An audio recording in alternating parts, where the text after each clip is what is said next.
That's watching. Thank you for tuning in.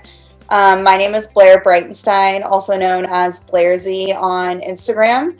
Um, and I am a founding member of the AIC, which is the American Influencer Council, who put this conversation together. And I'm really excited to have the panelists that we have here today. I think it's a really cool group of people that all have their distinct style, which in my opinion, having your own distinct style is the most important asset you can have as an artist.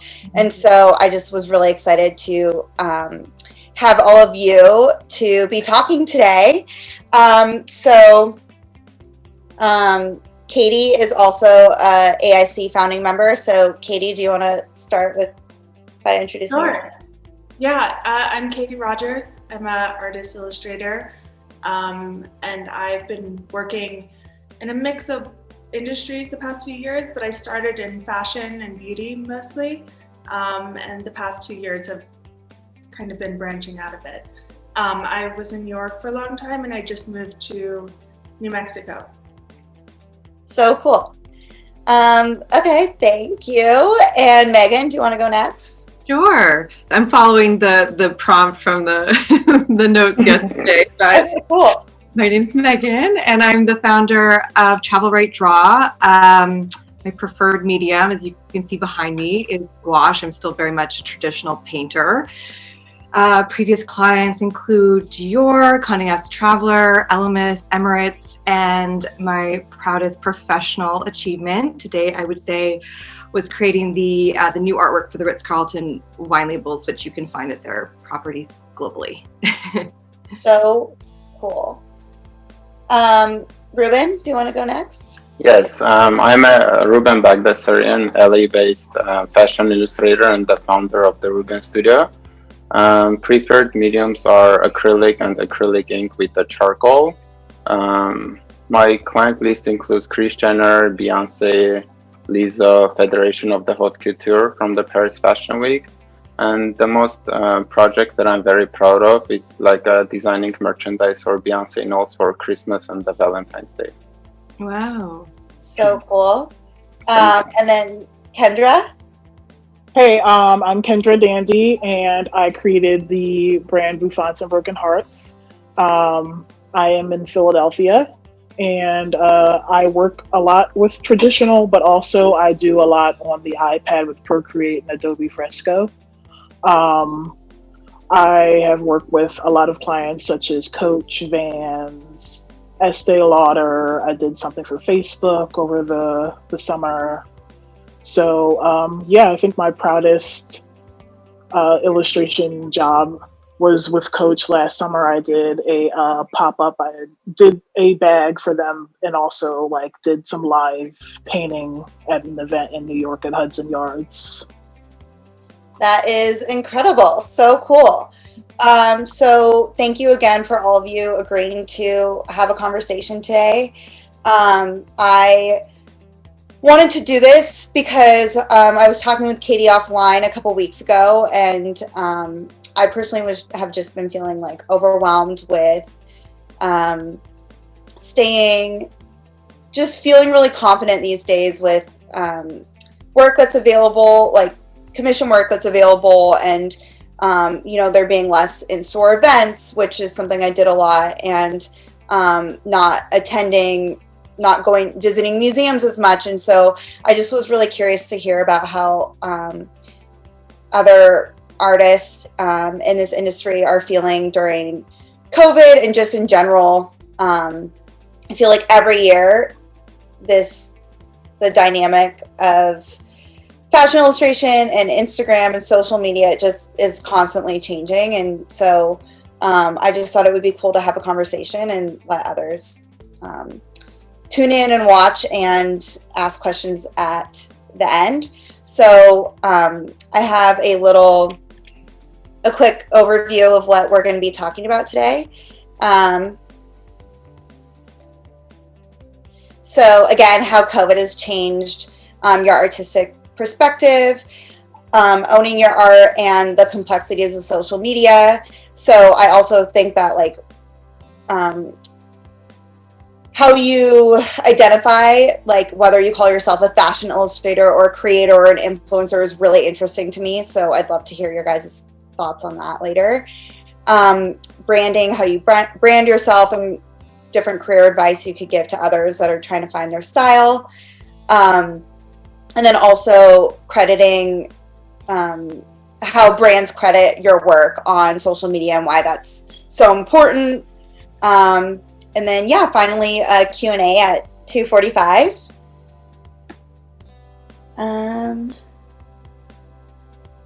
Okay, so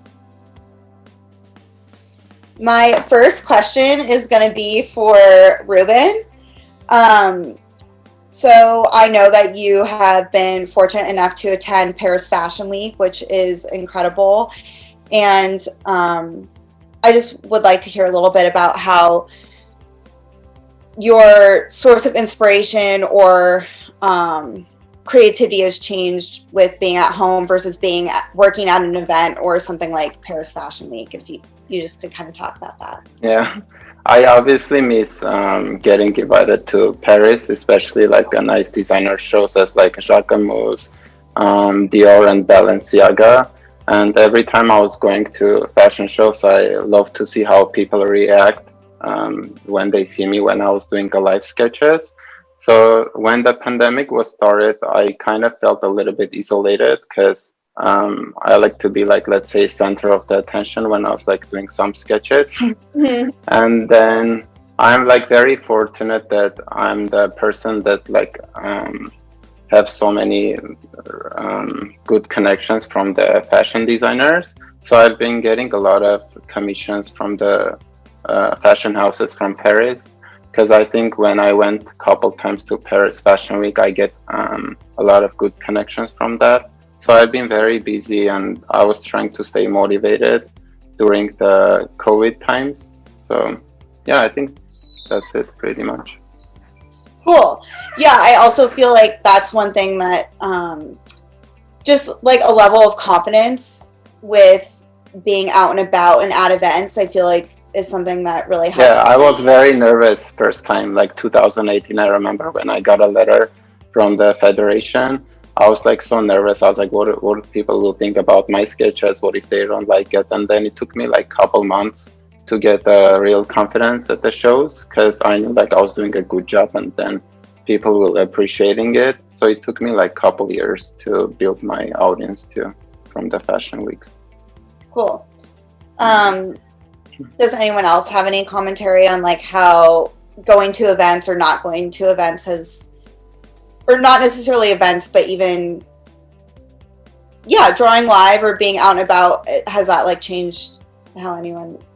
I can talk a little bit about it. I'm actually a weirdo who super kind of loves quarantine life a little bit because I'm super introverted, and like I loved some of the events I did back when I was in New York, but they aren't where I thrive really. So for me, it's great to be able to like focus on my work and my world kind of here in my little bubble a little bit. Yeah, that's really interesting. Kendra, you're nodding. Yeah, I haven't done that many events. I've only done like a couple of live events. So it hasn't really been a big part of my career so far. I don't know if that was like potentially in the cards this year. But I also really like to just be at home and kind of do my work on my time, on my terms, and like just kind of enjoy that. So the quarantine is actually not too horrible in that sense for me. Yeah, same. I mean, for me, one of my favorite things is to look at like pictures of vintage fashion, which isn't something I did out in public anyways, other than maybe going to like the Met Costume Institute or something like that. I mostly literally Google like 1970s fashion and could look at that for hours, or have like a lot of old books that I look at too. So quarantine has been different, but I agree that I tend to feel like very inspired being at home. But I do miss like the connections I made at events. I think they're really scary, but I feel like they're good opportunities to network. Really quickly, Monica, do you want to introduce yourself? Oh, you're on mute. Yes. Hi, everyone. I'm Monica Ahananu. I am a freelance illustrator. I work with vectors. I use, Adobe Photoshop and Adobe Illustrator to build my images. I do a lot of portraits, very vibrant images. A lot of my, some of my clients have been the New York Times, DreamWorks Animation, Ferragamo, Sprite, Adidas, Vanity Fair, Simon & Schuster. It kind of ranges into different areas, but I really enjoy it. Yeah. And then I guess my biggest achievement, there's two that I was trying to decide between. One was, becoming an artist at DreamWorks Animation when I, earlier on in my career. That was something that I didn't think I would be able to do, for a long time. So it was a huge achievement. And then also having my book Icons come out earlier this year, that was something that I was really excited about. Cool. Congratulations. Thanks for joining us today. So we were just talking about when you joined how staying at home has just very broadly how that's affected all of us differently. Megan, do you have anything to add to that? Well, I know I loved your question because you had called out in the notes yesterday, like specifically my handle is Travel Write Draw. So yeah. I'm very much known for being out in the world and drawing in real time from the destinations I'm visiting for brands or even for personal work.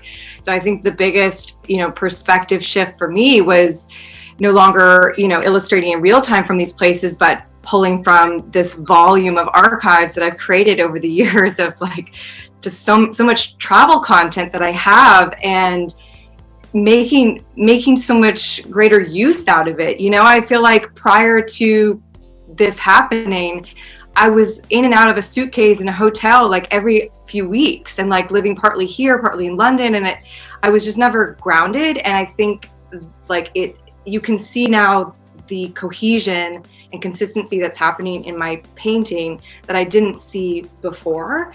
So my craft, I feel like my craft is getting stronger and I feel like more like an artist today than I maybe did 8 months ago. And I think it's presented new revenue opportunities as well, because in as much as we can't travel, it's also the thing that people are missing the most. So they want to buy the Paris print, or they want to illustrate with me from a painting class to go to London in Bloom was the first one I hosted. I'm doing another one in a week's time, and it's created a whole new world for me because I wasn't doing this stuff before. My main revenue stream was just brand commissions, and now it's like selling work, doing classes, putting those pieces on my own products. Like there's just so much that has come out of this that it's actually a good thing. So to everyone's point about like quarantine being beneficial in some ways, like I'm finding it to be as well. I really miss traveling, obviously, but that will come again. Like we have to believe in that, Yeah. So do you think, Megan, specifically for you, I'm curious. So do you think that your work looks different when you're on the road traveling versus drawing from a picture or your archives? That's such a good question. I think, yeah, I mean, I feel like there's this whole like passion and like nostalgia and like missing and like a little bit of like romance that's like coming through in my imagery now that maybe wasn't there before, because I think we can all agree that we took that stuff for granted, right? Yeah. Like I never thought there would come a time where I couldn't actually just go to Paris and fly there. Like that's a whole different thing now. So there's a different feeling, I think, to my work. At least I see that. I don't know from the outside if people observe that, but I just see a steadier hand when I compare it to the stuff that I was painting before. And it makes sense, like I was painting on like hotel desks and like makeshift easels and my friend's dining room table, like wherever I was in the world is where I was creating. But now it's primarily in my space, in my comfort zone, in my studio. So I just feel like that's reflecting a lot in the style. Cool. That's really interesting. So I guess my last kind of question related to quarantine and styles, also Kendra, your characters that you create, like specifically your sassy cheetah, I'm just wondering if the attitude and like your characters, I guess, has changed at all with like the attitude of like, I don't know, just staying at home and people being stressed and have you like, has that shifted the like speech bubbles and like narrative of your characters that you create? I mean, like, I've done a couple of ones relating to stuff about the pandemic, like washing your paws. Like, I did like a cheetah paw that says wash your paws. I did a lobster that said wash your claws. So, like, stuff that has to do with the pandemic. And I did like some just like lounging around in quarantine. Like, I did a cheetah that had like a shirt that said quarantine queen. She's just like laying on the couch and like, you know, just chilling.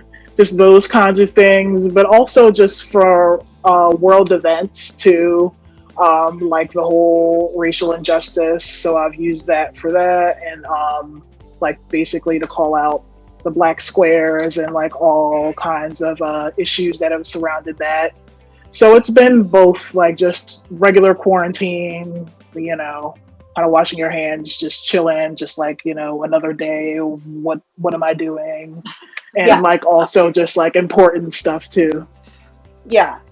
And I feel like people love that. Like people love, I don't know, not like that's not like seasonal because obviously it's not related to the seasons, but I just feel like people, when it's winter, they love seeing a like moody drawing with a furry hat on, you know, like they love when they can see what's going on in your pictures, I guess. It's topical. It's like the content's topical. Yeah, exactly. I love that. And I feel like that, so yeah, that's cool. I haven't really figured out how to integrate like a COVID story into my drawings, but I feel like that's pretty cool. Okay. So another question or topic that I wanted to talk about is how you all identify or like what you like to call yourself. So do you like to call yourself an artist? Do you like to call yourself an influencer? You know, Katie, you recently changed your name to Katie Rogers, and it used to be Paper Fashion, which I kind of like consider to be like a pen name. And so I just, because I have notes here, I was first going to direct this to Monica. You like are so beautiful and post like a lot of outfit pictures, and you're also often photographed, and recently had like an editorial in Vogue. And I'm just wondering if you feel like posting pictures of yourself broadens the work that you get, or just if you could just talk about that at all, or how you call what you like to call yourself. Yeah, I'm just so interested in this. So I call myself an illustrator, freelance illustrator, but it is a question that has been asked frequently, like, you know, are you a model? Do you model? Things like that. And it's something that for me, I guess, when I do those like modeling type things, at least, you know, the stuff for Vogue and whatnot, that was stuff that came about, I think, because of the art. And so I still kind of point everything back to the art. I don't think it hurts, I guess, to have your face out there. I guess I've never consciously thought about it. Like when I originally started doing it, like when I started my Instagram, I actually was posting more photos of my clothes and whatnot when I was working at the studio. And then as I started getting more comfortable with my style, I posted more of my own art. And so I kind of just made everything into one account, and the art started taking over more from what I used to post, which was more fashion.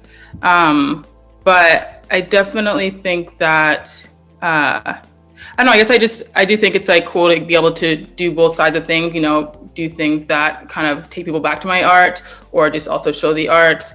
I'm trying to remember the rest of the question because I got distracted. No, that's good. That's perfect. Or even just, do you think it matters to have like a decisive title? For me, when I first moved to New York and people asked me what I did, I was like very shy to say artist. Like I felt like that felt very bold.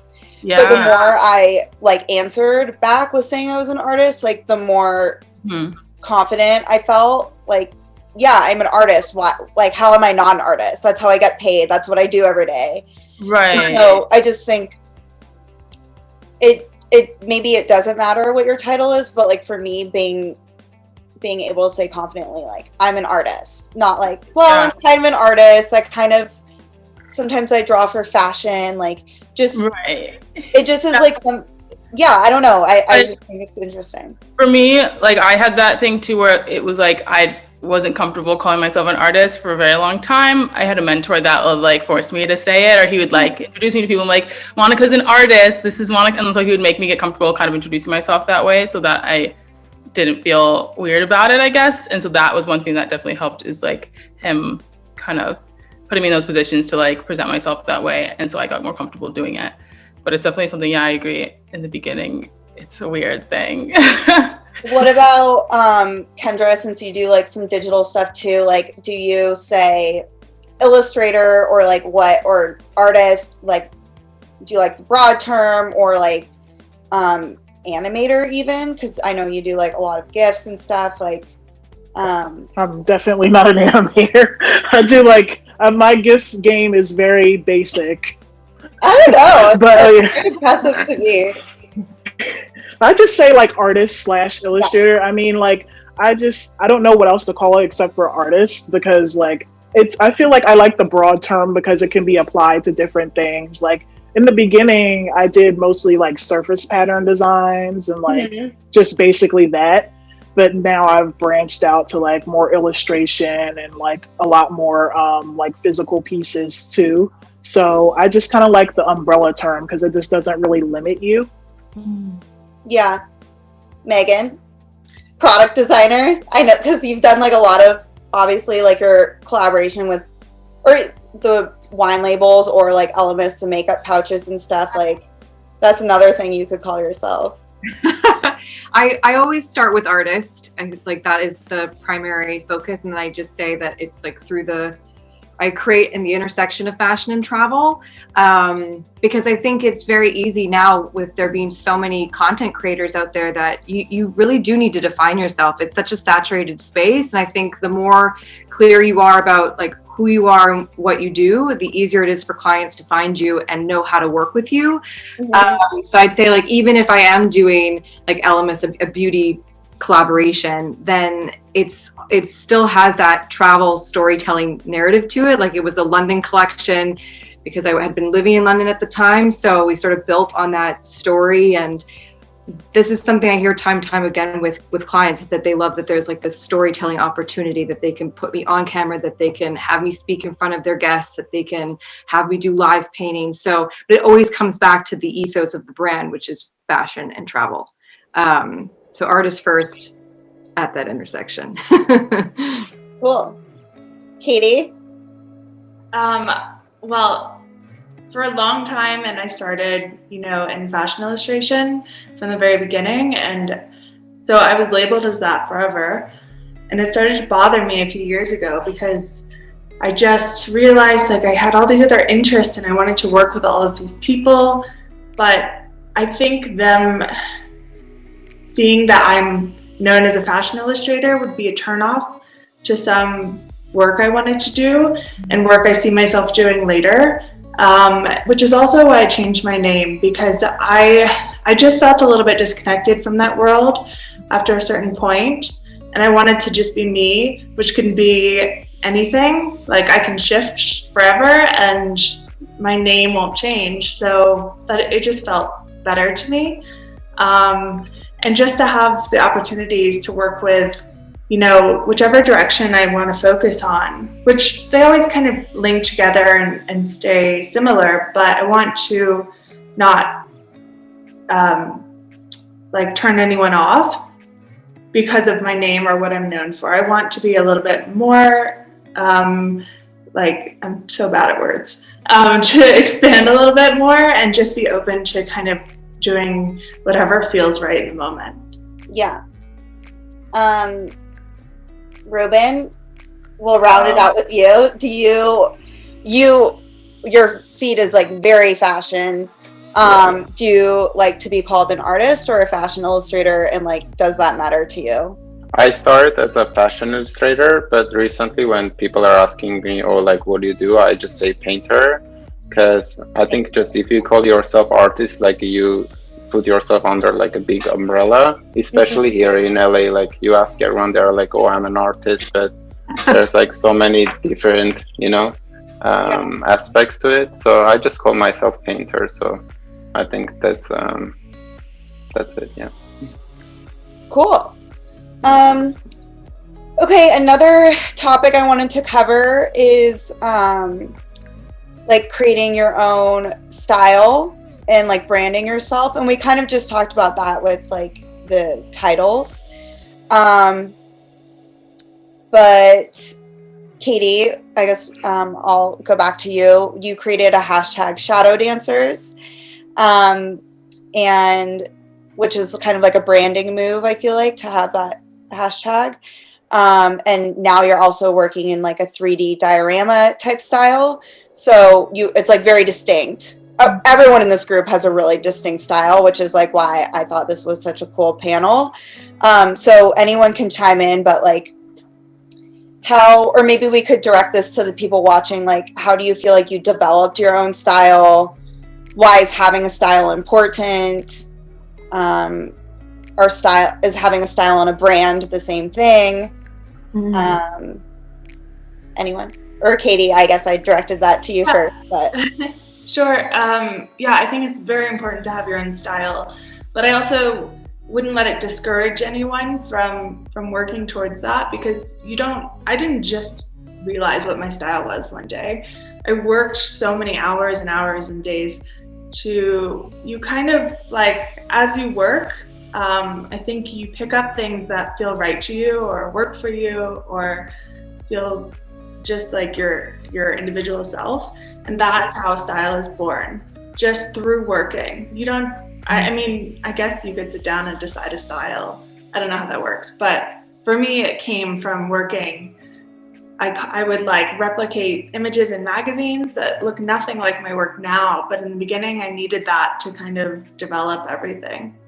So I think just working leads to a style, and it's very important, especially for me, it's fulfilling for somebody to come to me and say, I want to work with you because you do this, or I want this from you, from your work, because it's already something I'm passionate about, so it feels natural and easy, versus somebody saying like, hey, can you do something like this? And they show me an image. And in the beginning, I'm sure this happened to all of us, because someone brings you another artist's style and they say, can you do something like this? Which is the worst feeling in the world. So having a style is something you can own. Yeah. Does anyone else want to talk about finding their personal style, or why it's important, or how you got there? I think something that I've observed a lot in this space, especially as I've started teaching classes now, I see this trend towards people trying to like, they're learning by copying what I'm doing, obviously, but I always encourage people, like, the best thing you can do for yourself is to stand out. Don't try and replicate what someone else is doing, because like people want to work with the first version of you, so I think that's just something that, and I see so much of, like the people who replicate like your style, Blair, and Katie's style, and like, it's just like, come on, we know who where the origins are of this style. Like, just come up with something new, and that's going to be like the thing that brands come to you for. So take that leap of faith and like push the boundaries and explore and find what is truly unique to you, I think something to add on that is I feel like it can be really helpful for people to replicate styles, and I used to do it when I was young, and I think it can be a very powerful thing to sit down and copy something. But the difference is, posting it or sharing it as your own work, right? Saying where your inspiration came from, I think is very important, and something that's lost a lot. I'm sure you've all experienced this. Yes. On the internet. So Monica and I were DMing about this yesterday. It's crazy. I don't know what the solution is. Actually, I have a slide up here I'll share my screen.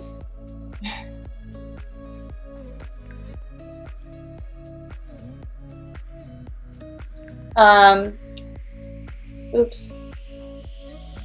Sorry. So I'll just have this up in the background, but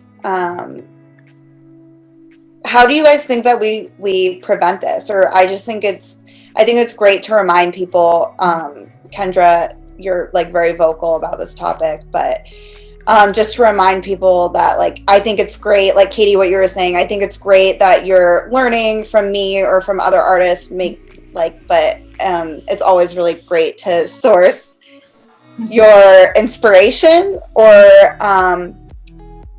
yeah, I don't know, does anyone have any commentary about, like, or I guess we kind of covered that. Yes, Megan? I always preface, like, now when I'm doing the classes, I say, like, this image is not to be, like, it's for you to learn from, but it's not for you to then sell and reproduce. Like, this is still an original work of my art, and it falls under my copyright, and it's for you to learn from. So making that really clear. I actually just went through the process this summer of copywriting or doing the trademark for Travel Right Draw, like, cool. trademark, which was a big thing and like a bit of an investment, but the right one to do. I mean, at this point, since 2010, like, it had to happen. And I do think it's really important to do that. Like, this is our business. You have to treat it as such, you know, and have those parameters and boundaries around you to protect you. So I think also another thing to help, and this is like more specific to brands rather than like random people on the internet, but is setting up terms in the beginning when you start working with a brand. And this is something I wanted to talk to you guys about too, is like, or any advice we could give to people watching about how it's very important, like, even when you're very excited to work with someone, that you take a step back and think about, like, where is this image going to live in the future?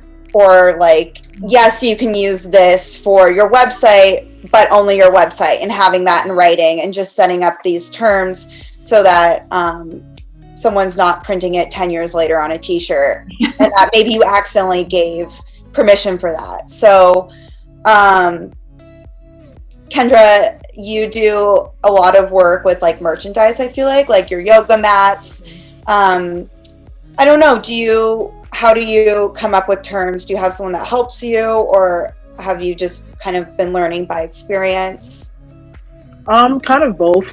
So I have a licensing agent, and like any kind of like deals that come in through them, they obviously will negotiate all kinds of the terms, and they'll like lay out everything, and they'll have the contract. But I also do commissions, like, on my own. So like anybody who wants to commission me for a separate piece of art can contact me directly for that. So I also have to set terms. So I always try to limit it. Like, I don't like to do work for hires, which is basically like you create this piece and they own it forever. Like, I don't like that, because they can just make money off of it forever. So I always try to at least limit the term. Like, I start with a year. Like, I feel like that's pretty standard and pretty fair. And then they have the option to renew it maybe after the year if it sells well for them. So that way you still get paid more after that, and they don't just keep printing it forever and ever and ever. Yeah, that's really smart to at least start with like a time frame, or something like I always do is for whatever, if it is like a commission or something for like a smaller business, which I think are great projects to have. Like, not everything is going to be with like a Vogue or Prada or something. And so these small businesses are really awesome to work with. But I feel like it's like a grayer line because they don't have like a legal team, and they kind of don't care because they're less visible. So always putting like the time frame is a good thing, or putting in like very specifically, this is for you to hang in your space and not to reprint or sell.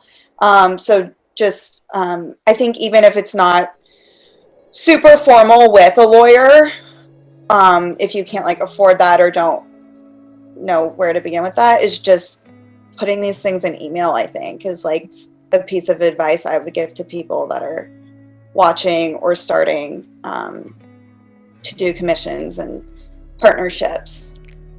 Let's see here. Ruben, I have a question for you, actually. I just feel like your style is like, just because it's so, I don't know what the word is. Not anyone could try to copy your work because it's so technical, I guess is like the word. Like, I could not even imagine like trying to copy your style. Have you had any problems with people working in your style? Mostly it's like the copyright stuff, because usually when people like buy my work and I see a couple years after, they just use it for a print, and then they just use it for, let's say, I don't know, email campaigns or something. So I have my lawyer, so he takes care of everything about like licensing and copyright. And recently I just got a trademark for my Ruben Studio, which is my Instagram handle. Because Cool. besides the paintings, I also do graphic design on the side. Mm-hmm. So I like trying to balance those both work together. So you don't post your graphic design as much on Ruben Studio? No, that's like my side hustle, graphic design. Yeah. So that's like a strategic move on your part. Yeah. Cool. So, yeah, I feel like that is something that I've learned too, is that you can take on a project that maybe you don't want. Mm-hmm. It also helps me for, let's say, SEO strategic. Like, let's say if you want to put your name on Google, or because I've learned a lot when I was doing the graphic and web designs. It helped me a lot to know like how to promote my work on Instagram, how to share your work properly so you can get more audience to your Instagram. So it was very helpful. Cool. Yeah. So I guess maybe we have time for like one more short topic, which would be this change. So do you all feel like Instagram is like your main source of or like your kind of main portfolio and way that you promote your work? For me, it is. Yeah. So I wanted to talk about this shift in Instagram, which is it's starting to lean a lot towards video and reels. And are you guys excited about that? Have you started working with that? I know, Ruben, you post, I saw like some hyperlapse IGTVs, which are really cool. Yeah. How do you guys all feel about that? Do you want to embrace it? Megan, you're coming up on your 10-year anniversary of Travel Right Draw. So I know you've seen a lot of changes. The dinosaur over here. Social media. Yeah, I have, for sure. Or like switching from a blogging platform to Instagram, then to like whatever is the next Reels phase. Yeah. I mean, it is crazy when you log on, or when you open up Instagram, the thing that you're kind of confronted with is Reels, or like TikTok videos that are reposted on Instagram. And I think, it is important to evolve. You don't want to stay static in what you're doing. You want to stay relevant and evolve your content and your style and how you're like catering to your community. But I think the thing that always drives me is like, you don't have to be everything to everyone, and it's okay if you don't have like millions of followers. Like, you can still do so much with a smaller group of people that really care and are invested in what you do. Mm-hmm. And the thing that I always come back to is just my why. Like, why did I start this in the first place? What drives me? And that is the thing that it's like the North Star, whether there's like, a great moment in my career or a low moment, and like, there's lots of business or it slows down or whatever it is, I always come back to that purpose. And that's like what just keeps me going. I don't know that it necessarily relates so much to the transition towards video, but in general, like just having that longevity, just always come back to like why you started in the first place, and you'll like be able to navigate through all the changes. Yeah, I think that is really helpful. Like, for me, it's like I'm so intimidated by Reels. Like I am not gonna be doing TikTok because I don't really want to do TikTok. So like I guess I just need to think. I just need to go back to like I love drawing. I like posting my drawings. I get so much pleasure out of that and sharing that with people. And I'm gonna think about Reels and how I can use those, but I'm not gonna force myself to become a TikToker because that's the thing that's cool. Yeah. I feel like we all get roped into thinking we have to do every single thing that comes up, and you really don't. It's like you have to do what's right for you. But I've also seen a lot of people going back to their own platforms lately because, you know, you don't have control over Instagram. They can say like you have to do Reels or you're out. And a lot of people are going back to blogging and like newsletters, stuff like that, to kind of own their own network, which I think is kind of cool. I like that things are going that way a bit. Just feel more intimate in a way. Yeah, I like that idea. Or just having multiple ways to connect with your audience and your art. Like I started out using Tumblr. That was the first thing. I was obsessed with Tumblr. It was like very visual, and I feel like that's why it was so easy to move from Tumblr to Instagram. They were very similar to me in the beginning, which was just this like endless scrolling of pictures. So there's not really a point to that. Just that I loved Tumblr. I loved Instagram, and Instagram is changing, but I'm sure, I will connect with my audience, continue to do so on Instagram and also through my website and other things. Okay, well, actually, I have a poll for people that are watching because I'm curious. So the poll is, when it comes to artists you follow on social media, what visual mediums do you prefer, static images or video? And that could even be like a hyperlapse, or Megan, you using video to teach. So I have this and people can say their answer. Wow, you guys, this is surprising me. What does it say? Yeah, I'm so curious. Oh, you can't see. Oh, sorry, I'll share it after. It's like about 50-50 video and photos. Yeah. Huh. Okay, so I'll just end the poll now. That's interesting. Wow. Oh, okay. Interesting. So I think people, and like, I guess I'm trying to like take myself out of like what I like posting. Like I like posting photos better than videos, but I do like, I love watching other artists like hyperlapses, and especially with like, I guess Procreate, I think is the program. Like I don't know anything about digital, but when people like fully build out their image on Procreate, I'm like, so I like watching video, I guess. And like Ruben's IGTV of him creating a painting was the most mind-blowing thing like I've ever Thank seen. you. Yeah.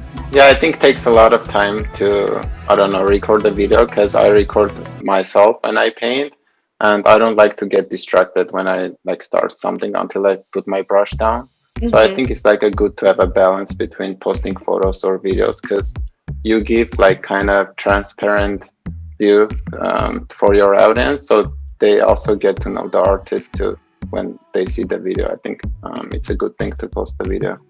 Yeah, but you probably can't help but kind of feeling like it's a little bit of a performance, just like you're being watched. Yeah. Maybe like it's like you have to act, Yeah. when you paint. Yeah. Which is cool, and it's like a very cool like look into your process. But yeah, I feel like that adds like a layer, a smaller layer of stress. It's like a little stress for me to record the video. I have another poll, which I will launch. What is keeping your creative juices flowing during quarantine? So I'll launch that. I just have been like looking at so many magazines, even online. So I guess maybe that's kind of like cheating, but giving people this. Okay.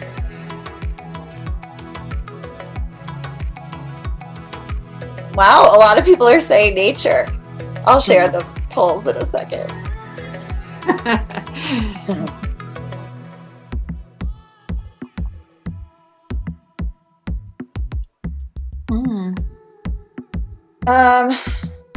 So Katie, you draw a lot of nature, and Megan, when you travel too, do you guys feel like you have to be surrounded by nature to draw nature, or not really?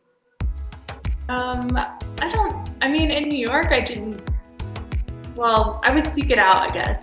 Like, I would go to Central Park all the time or like buy plants. But I don't think you need to be surrounded by it. You can kind of like find inspiration online, and it just, yeah. I don't know about you, Megan. Yeah, I think the thing I feel most comfortable painting from places that I actually have been to, because there's like this deeper connection to, so I don't have to necessarily be there in real time, but to go back from photos from previous travels, like I think that emotional connection is what drives it, and it like, I guess it shapes and colors the things that I do want to portray in the painting. So I think that's honestly what has kept me going all these months of like being on the ground, is just being able to go back and like relive those things through memory and through painting. So yeah, I love that. Okay, as promised, we can take some questions from the people watching. So sorry, I'm like a little bit unfamiliar with how this like chat works, so I guess I think if you click the Q&A, Blair, there's a couple questions. Oh, okay. Yes, you are correct. Cool. Okay, so do each of you have an agent? Panelists, can you see these questions? Mm-hmm. Okay. Okay, so do each of you have an agent? If so, at what point in your journey did you move to having one? What is your advice for other artists around having an agent? I'll go first. I have had an agent in the past. I don't have an agent anymore. This is like a very, very brief answer, so other people can answer too. I think that there's just simply pros and cons to having an agent, and I think there's pros and cons to not having one. So I think it also depends on like what point in your career you're at. Like, I did it by myself for so long that like I'm used to handling the things that an agent would. Even just like emails and stuff. So I loved having one, and I also not like having one. So I guess overall, I don't think you have to have an agent to be successful. I think they can also be really helpful. Someone else want to answer that?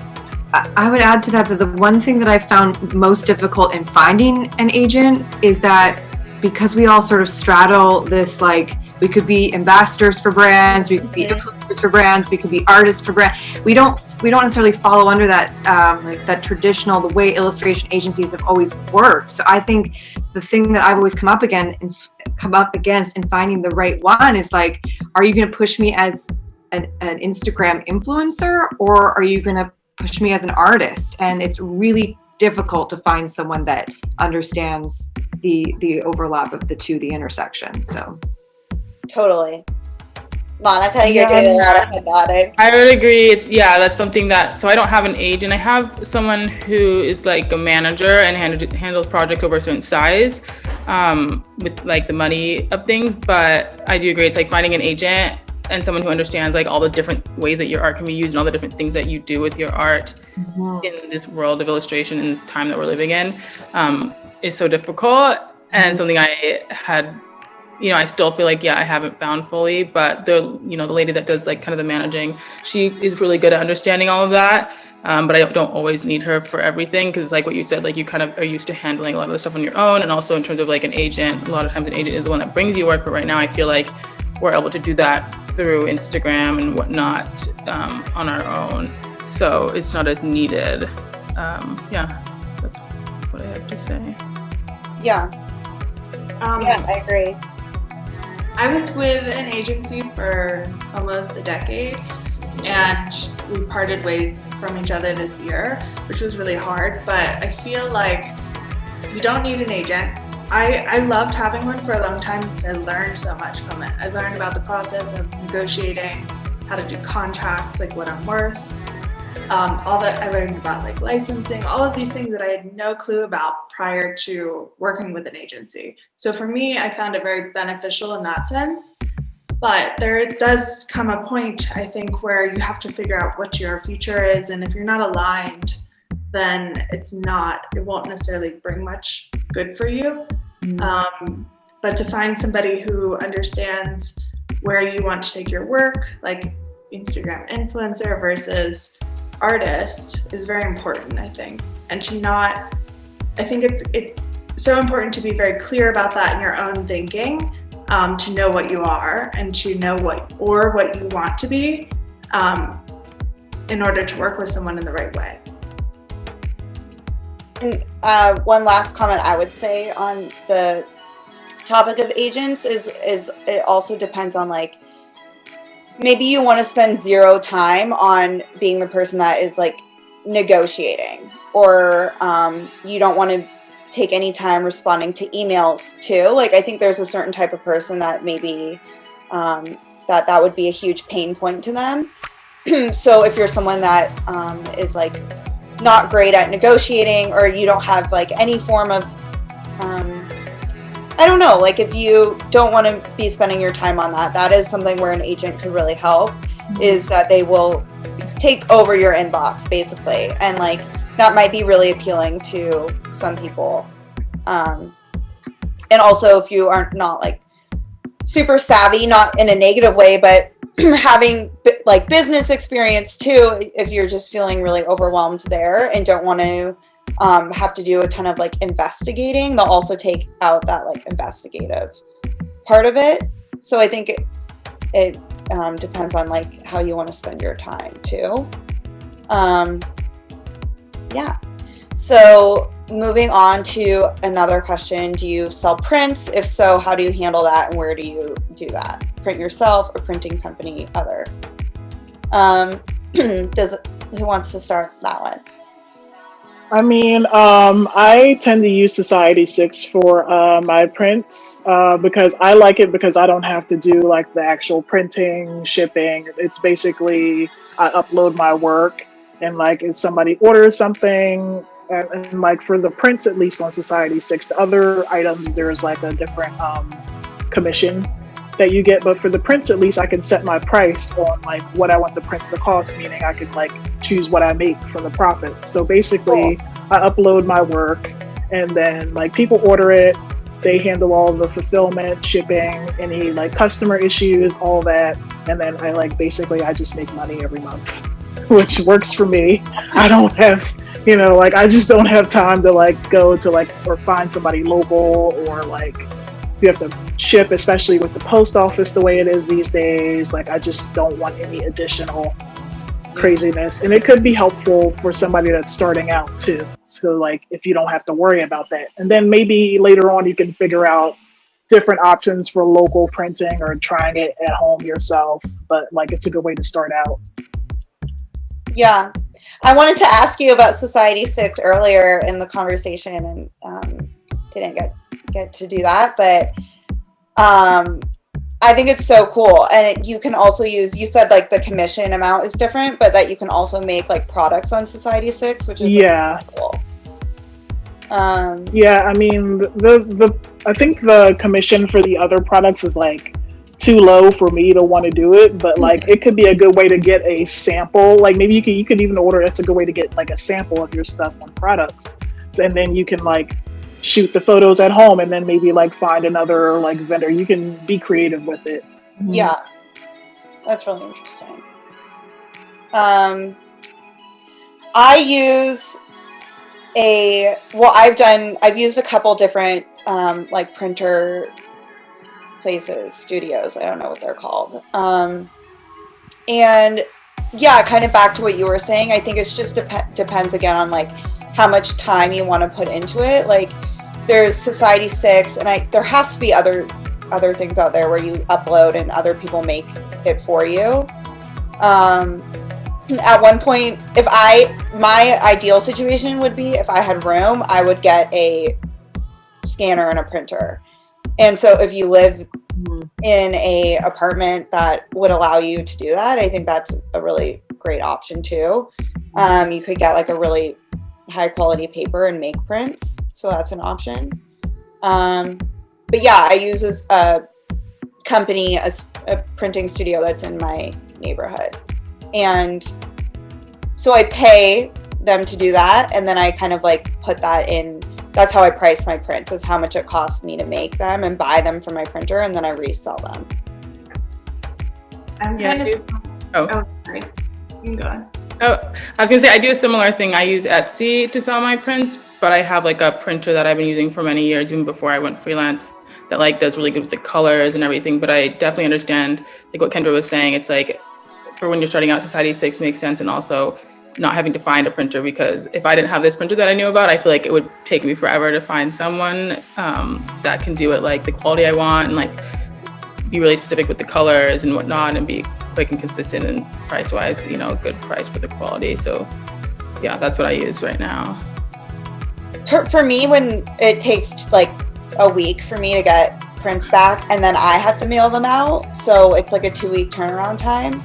But I love how they look, and I like being able to open them and see them first. So just, yeah, to like summarize, I feel like there are like several different ways. There's no right way to do it. It's like totally personal preference. Katie, I feel like were you gonna say something?